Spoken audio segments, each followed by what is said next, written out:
Welcome to Networks Professionals. Hey everyone, welcome back to The Explainer. Today we're diving into a networking technique that is literally the glue holding modern infrastructure together. We are talking about route summarization. If you've ever looked at a massive enterprise network and thought, how does this whole shebang actually work so smoothly? Well, you're in exactly the right place. Let's get right into it. So think about the sheer scale of our global infrastructure for just a second. I mean, we're talking about massive, mind-boggling amounts of data zipping across this ever-expanding web of devices. And that brings up a really huge engineering problem.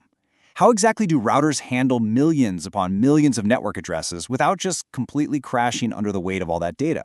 Just to put things into perspective, the internet's main routing table is pushing 1 million individual routes. Now, every single router out there only has so much memory and CPU to go around. If a router had to memorize the exact individual path to every specific device in existence, its routing table would absolutely explode and the whole network would just grind to a halt. Okay, let's dive into this. The magic answer to that massive scaling problem is route summarization. You'll also hear it called supernetting out in the wild. At its core, this is just a brilliantly simple networking technique that consolidates multiple contiguous network addresses into a single larger summary address. It's kind of like, instead of a router trying to memorize every single individual street in a massive city, it essentially just learns the zip codes, right? It is an incredibly elegant way to compress all that routing information down. Now that we've got a handle on what it is, let's look at why it is the absolute hero of large-scale networks. Summarization basically delivers 3 huge benefits. First off, it significantly reduces the routing table size. By advertising just one summary route instead of dozens or even hundreds of highly specific subnets, we save a tremendous amount of router memory and CPU. Huge win. Second, it minimizes routing updates. Sending fewer routes means less processing power is required, which directly saves your precious network bandwidth. And third, it contains topology changes. Now, this last point is absolutely crucial to network stability, so we actually need to unpack that one a little bit more. So, when we talk about containing topology changes, what we're really talking about is dealing with instability, specifically a major headache called flapping interfaces.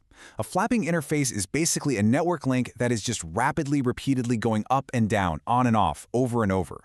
If you don't have route summarization turned on, every single time that tiny link drops or reconnects, a routing update gets triggered and ripples across the entire network.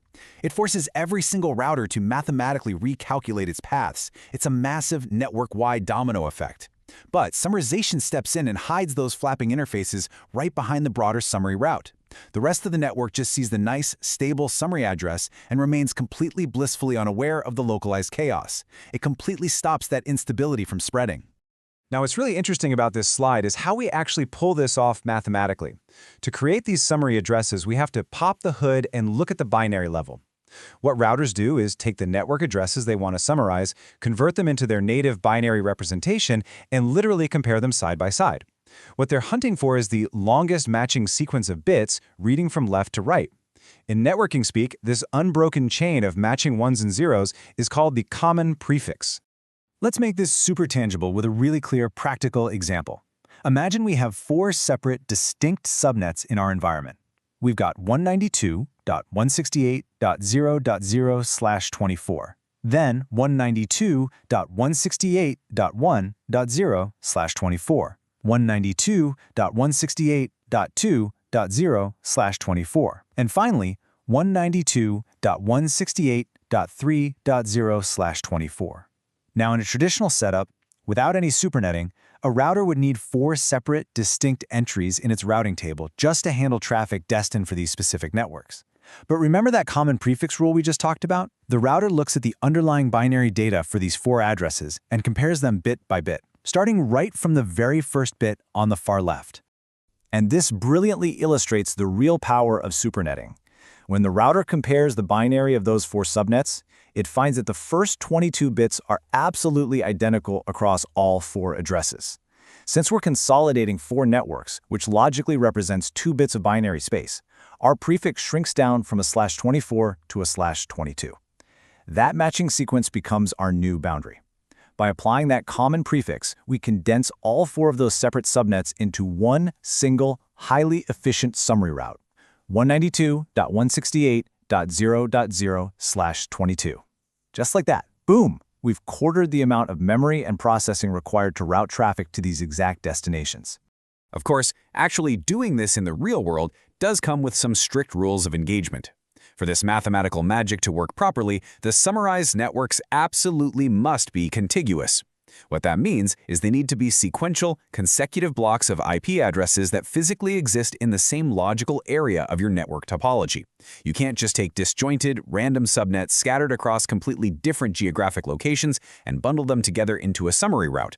The math simply won't align, and your routing table will end up sending traffic in completely the wrong direction. That's a mess nobody wants.